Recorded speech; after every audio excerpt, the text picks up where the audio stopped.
It was 5 days before Christmas, 1987.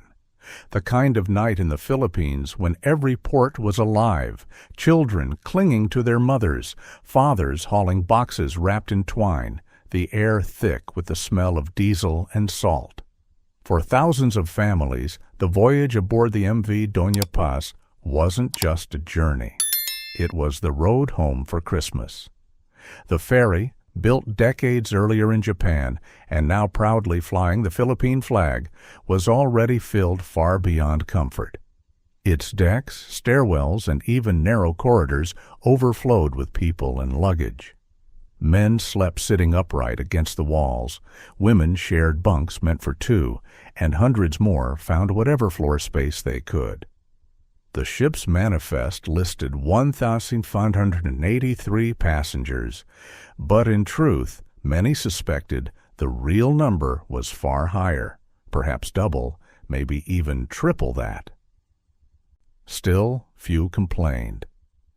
Christmas was coming, and for most, that mattered more than cramped quarters or safety drills that never came. By late evening, Doña Paz was gliding through the Tablas Strait, a stretch of sea between the islands of Mindoro and Marinduque. The weather was perfect, the sea calm. A faint Christmas breeze carried the smell of the tropics through the decks. Passengers began to settle in for the night, lulled by the rhythmic hum of the engines and the thought of home. Lights flickered softly across the cabins. Some played cards on the lower deck. Others gathered near the canteen to watch a film on a small Betamax screen. An action movie with poor sound but plenty of laughter. At the bridge, the officers on duty maintained their quiet routine. The captain, it was said later, was in his cabin watching that same Betamax film. Below, a handful of crewmen sipped beer, celebrating early. It was an ordinary December night at sea, or so it seemed. Then, just before 11 p.m., without warning, the calm was shattered. A blinding flash tore through the darkness, followed by a deep, thunderous roar. The deck jolted violently beneath their feet. Passengers were thrown against bulkheads. The lights went out. Then came the screaming. In seconds, flames erupted from the starboard side, bright orange against the black horizon. The ocean itself began to glow. Unseen beneath the surface, thousands of gallons of petroleum from another vessel, the oil tanker MT Vector, were spilling into the water, ignited by the collision. The sea burned. Inside the ferry, panic took hold. Families clawed through smoke-filled corridors searching for each other. Mothers cried out for their children. Men tried to force open jammed doors as thick, oily smoke filled their lungs. The heat was unbearable. One survivor later recalled the sound, a deep, low crackling like the sea boiling. Some passengers leapt into the water, believing escape lay below. They were met by burning waves. Fire spread across the slick surface like molten glass, clinging to clothing and skin. Others stayed aboard, trapped as flames consumed the wooden decks. From miles away, fishermen and nearby vessels saw what looked like a floating volcano erupting in the middle of the sea. A crewman aboard the cargo ship MV Don Claudio later said, "We thought it was an island on fire." It wasn't. It was Doña Paz, and within minutes, her fate was sealed. By midnight, the once bustling ferry had become an inferno, drifting silently through the strait. The Christmas lights, the laughter, the music, all vanished, replaced by the sound of the ocean reclaiming what man had built. Of the thousands aboard that night, only a handful would live to tell what happened next. Long before she was called Doña Paz, she had another name and another life. In 1963, at a shipyard in Hiroshima, Japan, the Himeyuri Maru slipped into the water for the first time. She was a modest but proud ferry, built by the Amanichi Zosen Company to serve Japan's busy domestic routes. Her hull was 305 feet long, steel gray and narrow, powered by twin diesel engines that could push her to a steady 18 knots.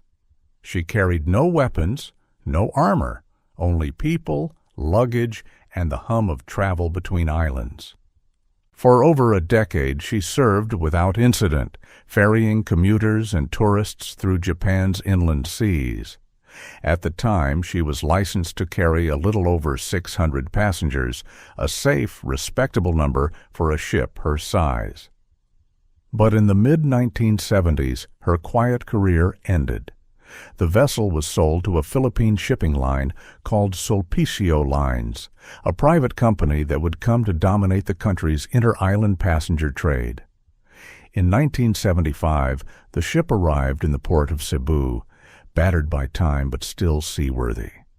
Her Japanese name was stripped away and replaced with something local: Don Sulpicio. Workers repainted her hull in white and blue, emblazoned her new name across the bow, and sent her out to sea once more. Her new home would be the bustling waters of the central Philippines, a web of trade routes linking small island ports to the capital Manila. But something changed during her rebirth. In her original Japanese service, Himeyuri Maru had been certified for 600 passengers. After Sulpicio Lines refurbished her, adding deck extensions, bunks, and passenger compartments, her rated capacity more than doubled, reaching 1,518 passengers. Paperwork said it was safe, but many sailors quietly doubted that claim. The ship ran her routes through the late 1970s without major incident, until one early morning in June 1979. As Don Sulpicio steamed from Manila towards Cebu, a fire broke out aboard. Reports say it began near the engine room and spread quickly. The crew acted fast, battling the flames as passengers crowded the decks in panic. By sheer luck, or perhaps skill, no one was killed. But the ship was left a burnt shell, her interiors gutted by fire. Most companies would have declared her a total loss. Instead, Sulpicio Lines saw opportunity. Rather than scrap the vessel, they towed her to port, repaired her hull, and rebuilt her passenger decks once again. By 1981, she returned to service under a new name, MV Doña Paz. Her rebirth was meant to symbolize resilience, a second chance for a ship that had already faced fire. But the new name carried an unspoken irony. For Paz means peace. Through the 1980s, Doña Paz became a familiar sight along the busy routes between Leyte, Samar, and Manila. For many Filipinos, she was part of daily life, the floating bridge connecting families separated by sea. Tickets were cheap, often oversold, and enforcement of safety regulations was loose at best. Ferry travel was the lifeline of the islands, and overcrowding was an open secret. Passengers sometimes joked that Sulpicio Lines must have magic decks, because no matter how full the ferry looked, more people were always allowed aboard. Children slept on sacks of rice. Soldiers boarded with rifles slung over their shoulders. Street vendors carried crates of mangoes, beer, and Christmas gifts. No one could have known that Doña Paz carried more than just passengers and cargo. She carried a history of warnings ignored, a fire once survived, safety standards overlooked, and a company willing to push an old ship past its limits. By December 1987, she had been sailing Philippine waters for over a decade. To the public, she was reliable. To sailors, she was aging. And to those who boarded her that December night, she was simply the way home. But somewhere in the ship's steel bones, in the quiet vibration of her engines, the past was waiting, ready to repeat itself.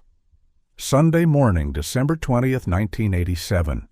The port of Tacloban City was overflowing with noise, vendors shouting, children crying, the distant blare of tricycles and jeepneys echoing down the pier. The MV Doña Paz loomed in the bay, her decks already lined with passengers waving to loved ones on shore. For many, it was their first time leaving home. For others, just another long trip back to Manila before Christmas. At 6:30 that morning, the engines roared to life, and the ship began her journey northward. The weather was perfect. A warm wind carried the scent of salt and fuel across the water.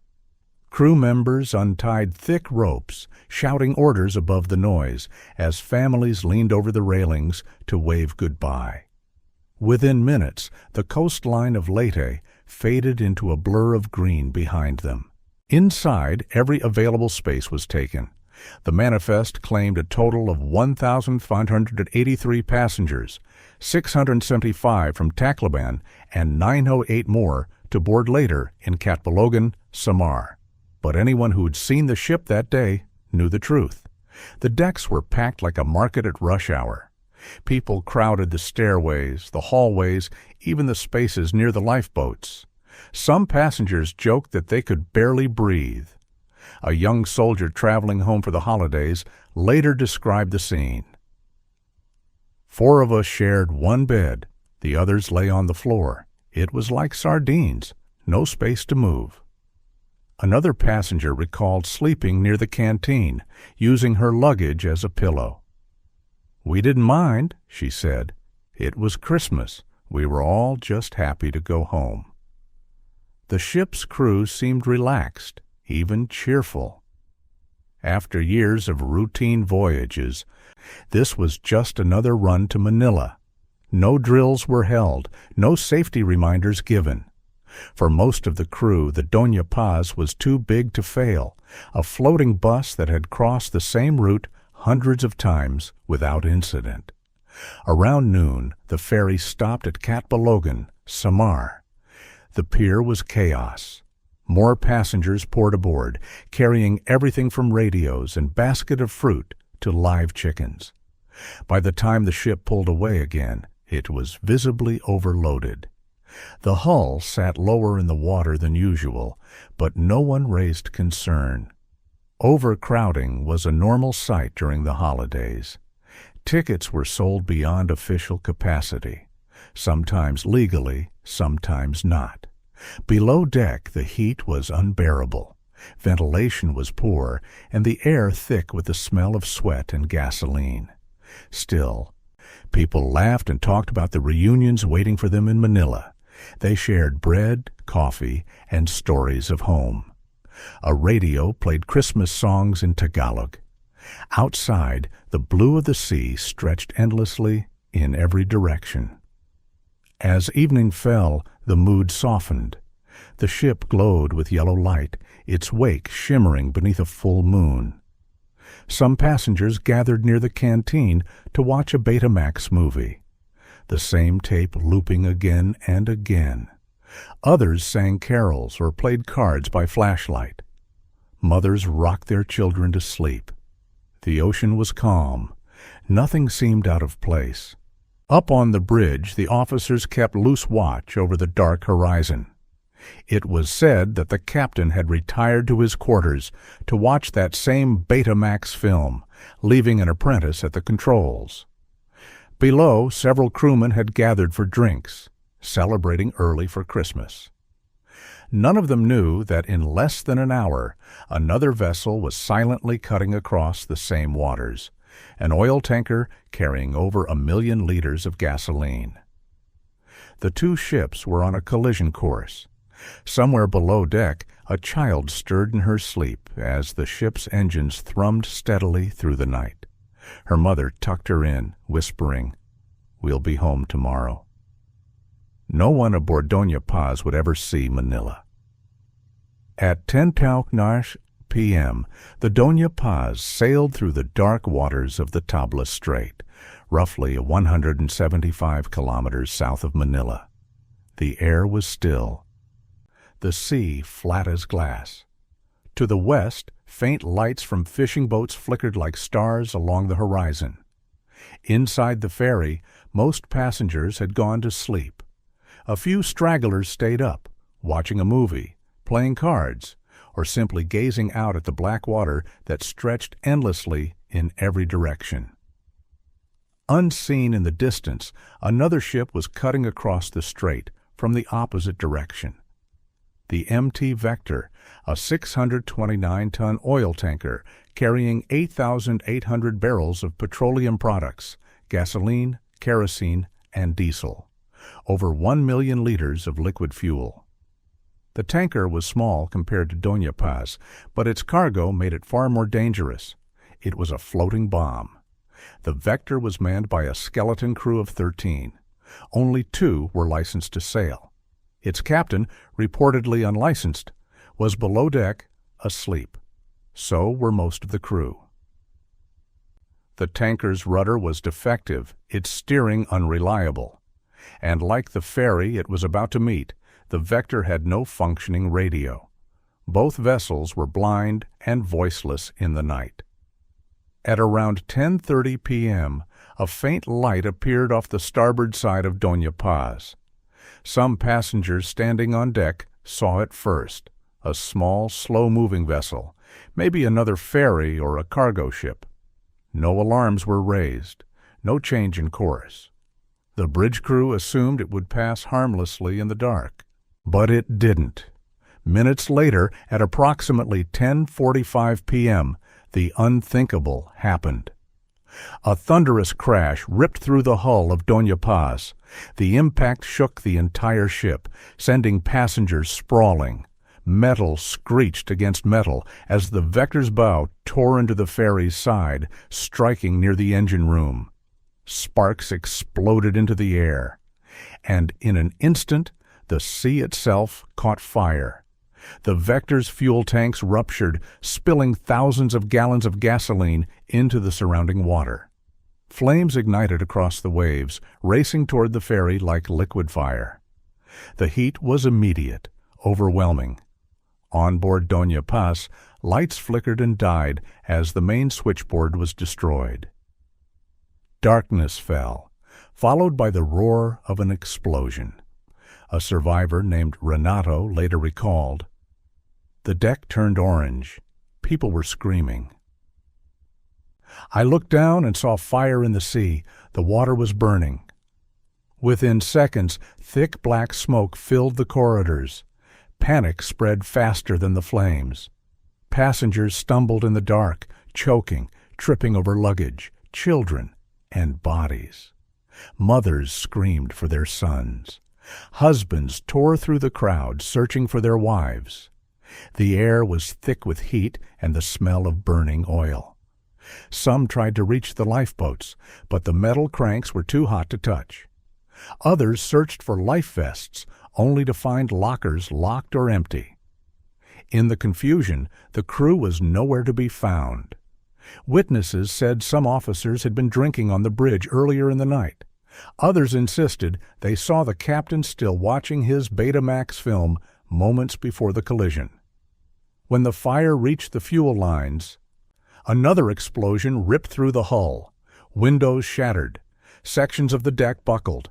Some passengers jumped overboard, desperate to escape, only to find the ocean beneath them ablaze. The oil clung to their clothes, setting them alight as they hit the water.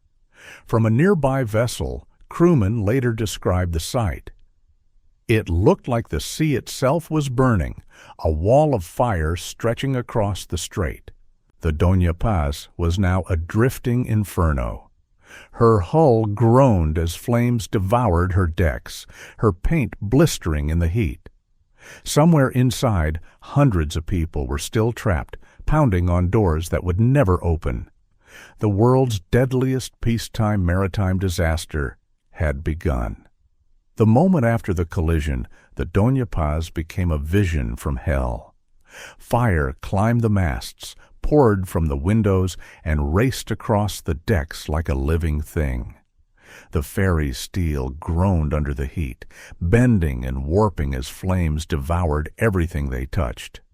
Smoke rose hundreds of feet into the sky, a black tower visible for miles. Inside, chaos reigned. Passengers stumbled through narrow passageways, now choked with smoke. Mothers clutched their children, searching for exits that no longer existed. Some reached the upper deck, only to find fire already there, blocking the lifeboats. Others stayed below, trapped as the temperature soared past human endurance. A survivor named Renato would later describe it to reporters. "You couldn't see anything, only fire. The sea was burning, the air was burning. We just ran until there was nowhere left to run." He remembered hearing the screams, hundreds of them, blending into one endless sound. People pushed and clawed for air, desperate to reach the railing. Some threw themselves overboard without thinking. They hit the water expecting cold relief, but instead found heat. The sea around the ship was on fire. The MT Vector's leaking fuel had spread in a wide circle, coating the surface of the strait with a layer of gasoline. Flames danced across the water, chasing the current. Passengers who jumped in were instantly engulfed, their clothes ignited. The oil clung to their skin like molten glue. Others drowned, dragged under by the panicked crowd. From a distance, fishermen reported seeing what looked like a ring of fire, a blazing halo around the two ships. They could hear explosions echoing over the water. One fisherman said it looked like a burning city drifting in the dark. On board, the remaining passengers huddled near the stern, where flames hadn't yet reached. Some prayed aloud, others sang hymns. But soon the fire found them too. Metal cracked, the deck began to tilt, and a new wave of panic surged through the crowd. Those who could still move leapt into the sea, clinging to floating debris, plastic containers, wooden planks, even dead bodies. A few found life vests, though many were melted or locked away. The cries for help carried into the night, then slowly faded one by one. Far away on the cargo ship MV Don Claudio, crewmen saw an orange glow on the horizon. At first, they thought it was lightning or a burning island. But as they drew closer, they saw the outline of two ships ablaze, one large, one small, both consumed by fire. The Doña Paz and the Vector. Captain Felipe Villanueva of Don Claudio ordered his crew to change course. They arrived around midnight, nearly an hour after the explosion. By then, the Doña Paz was almost gone, reduced to a molten skeleton drifting in the current. The heat was so intense they couldn't get close. When they finally did, all they found were bodies, hundreds of them, floating among burning debris. And yet, miraculously, a few were still alive. The Don Claudio's crew threw ropes into the water, but the survivors were too weak to climb. So the sailors lowered a net, pulling them aboard one by one, 26 in total. 24 from Doña Paz, and 2 from the Vector. Every one of them was badly burned. As Don Claudio turned back toward Manila, the survivors huddled in shock, their skin blistered and faces blackened with soot. Behind them, the last flames of Doña Paz flickered out as the ship slipped beneath the waves, taking thousands with her. It took only 2 hours for the Doña Paz to disappear completely. 2 hours to erase more lives than any maritime disaster since wartime. By sunrise, all that remained on the surface were patches of oil, burned wood, and the drifting echoes of a ship that had once carried the promise of Christmas home. When dawn broke on December 21, 1987, the calm waters of the Tablas Strait were littered with debris, twisted metal, half-burned planks, and lifeless bodies. The air still carried the faint smell of smoke and fuel. A few fishermen approached cautiously, their small boats gliding between the floating wreckage. Every so often, they found a body tangled in rope or half buried in oil. Some were charred beyond recognition. Others looked as if they were only sleeping. By mid-morning, the MV Don Claudio was already heading toward Manila, carrying the 26 survivors it had rescued through the night. Their bodies were wrapped in blankets, their faces hollow. One of them, a police officer, sat in silence beside the rail. He had lost his wife and 2 children. When asked how he survived, he could only whisper, "I just kept swimming. The water burned, but I kept swimming." The Don Claudio's radio crackled as they tried to contact the Coast Guard. Hours passed before a reply came. Incredibly, the Philippine Coast Guard did not even learn of the disaster until 8 hours after the collision, and it would take another 8 before rescue vessels were dispatched. By the time they arrived at the scene, both ships were gone. The Doña Paz and the Vector had long since slipped beneath the surface. Back on land, word spread quickly. Radio stations interrupted their Christmas broadcasts with breaking news. A passenger ferry has exploded in the Tablas Strait. At first, the report said hundreds might be dead, then over 1,000. Within hours, it became clear. The scale of the tragedy was beyond comprehension. Families of passengers flooded the offices of Sulpicio Lines, desperate for information. Some carried photos of loved ones. Others clutched the ticket stubs they had kept for proof. They demanded a passenger manifest, a list of names. But there wasn't one. Not a complete one, at least. Inside the company's office, employees scrambled to compile a list, but the chaos was overwhelming. So many passengers had boarded without proper documentation: children, soldiers, last-minute travelers.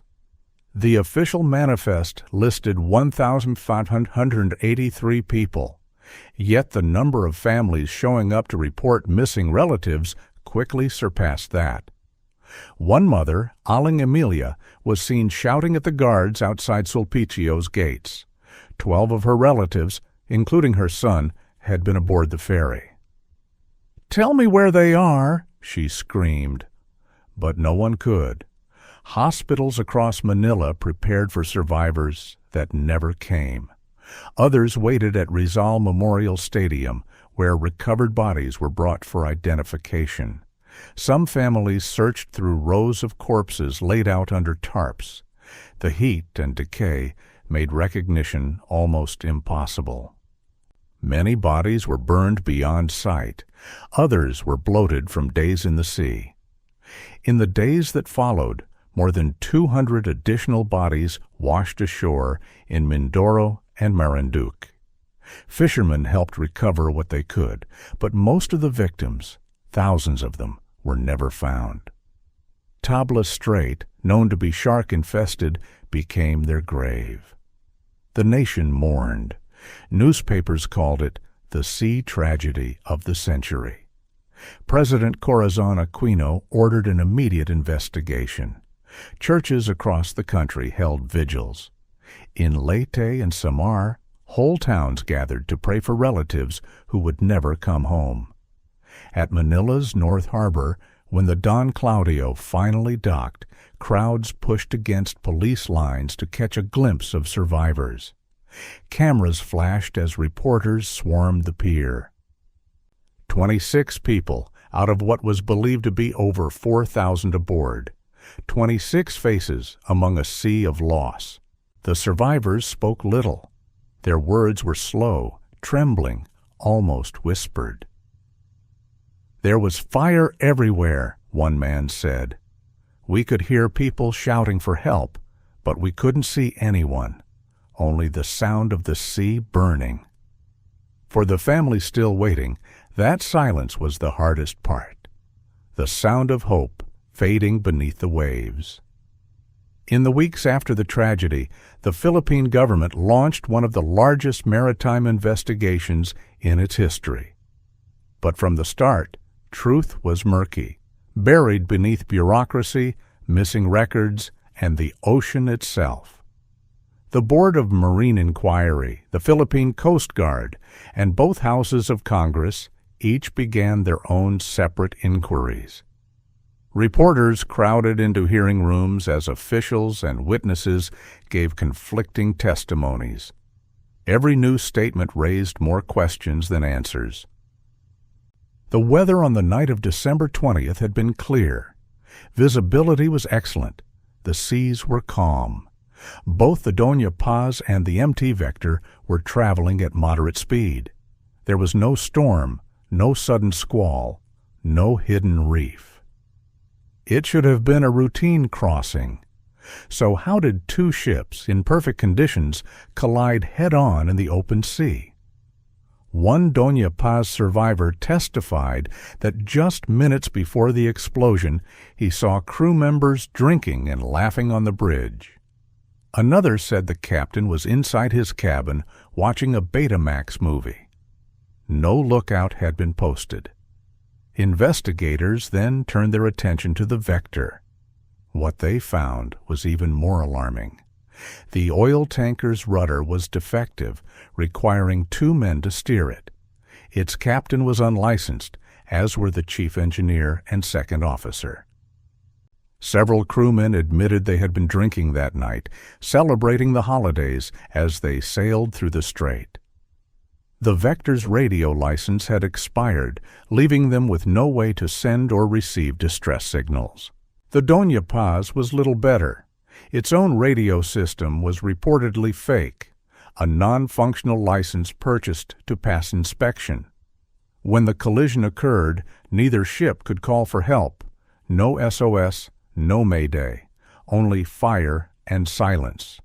Witnesses also testified that the Doña Paz was overloaded beyond measure. A police officer who survived estimated that over 1,000 soldiers and policemen had boarded in Catbalogan at the last minute. None of them recorded on the manifest. Others said small children and infants were often carried aboard without tickets. With an official capacity of 1,518, the ferry might have carried more than 4,000 people that night. At first, Sulpicio Lainez, the ferry's owner, denied responsibility. Their lawyers insisted the ship was seaworthy and properly manned. They blamed the Vector, arguing that it had veered off course.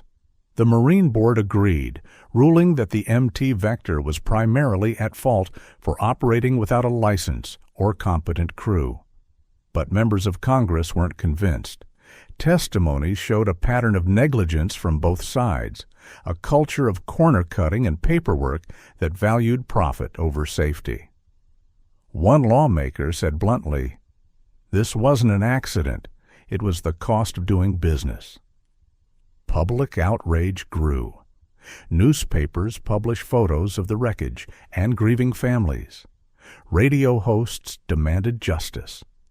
Yet, as months passed, accountability blurred. The owners of Vector disappeared from public view. The executives of Sulpicio Lines offered condolences, but little else. Families of the victims were eventually offered $30,000 each in compensation, roughly $1,500 at the time. But this payment only applied to those officially listed on the manifest. Thousands more, the unlisted, the undocumented, the forgotten, received nothing. In 1988, an interagency task force reviewed the evidence. Their conclusion, over 4,000 people had likely died. The official death toll would later be finalized at 4,385, a number so large that few could truly grasp it. The courts ruled that the MT Vector's owners were legally liable for the disaster. But it took more than a decade for the Supreme Court to issue its final decision. By the time judgment came in 1999, many of the families had long stopped waiting. The Doña Paz tragedy revealed more than a single moment of carelessness. It exposed the fragility of an entire system. a country dependent on the sea, but unprepared to protect those who crossed it. Nearly 4 decades have passed since that night in 1987, but in the Philippines, the name Doña Paz still drifts through memory like a ghost ship. For those who lived through it, the tragedy never truly ended. It only settled, like silt, on the bottom of the sea. Every December, small memorials appear along the coasts of Leyte, Samar, and Mindoro. Candles float on the water. Families gather quietly at dawn, whispering names of the lost. Most of them never had a body to bury. Their loved ones remain somewhere beneath the Tablas Strait, in the black depths where the currents never stop moving. For the few who survived, the memories are carved in fire. Renato, the young man who leapt into the burning sea, told the BBC years later that he still dreamed of the screams. "When I close my eyes, I see the people in the water," he said. "I see the fire. I can still feel the heat." There were no heroes that night, only victims, ordinary people caught in a chain of human neglect. Yet, even in that darkness, there were moments of quiet courage. A father lifting his daughter over the railing, a stranger sharing the last unburned life jacket, a fisherman risking his life to pull the living from the flames. In the years since, the Doña Paz disaster has been called many names. Asia's Titanic, the Sea of Fire, the Christmas tragedy. But to those who lost someone, it is simply the night the ocean burned. Its legacy reshaped Philippine maritime law, at least on paper. Ship operators were required to carry full manifests, maintain working radios, and limit passenger loads. Inspections grew stricter, at least for a time, but tragedies continued, smaller, quieter ones, reminders that regulation without vigilance is just ink on a page. Divers who have visited the wreck say it rests in silence, 500 meters down, the hull split wide, the steel eaten by salt and time. Around it, coral has begun to grow, softening its outlines. Fish drift through open windows where once families huddled together. Nature, indifferent as ever, has turned disaster into reef.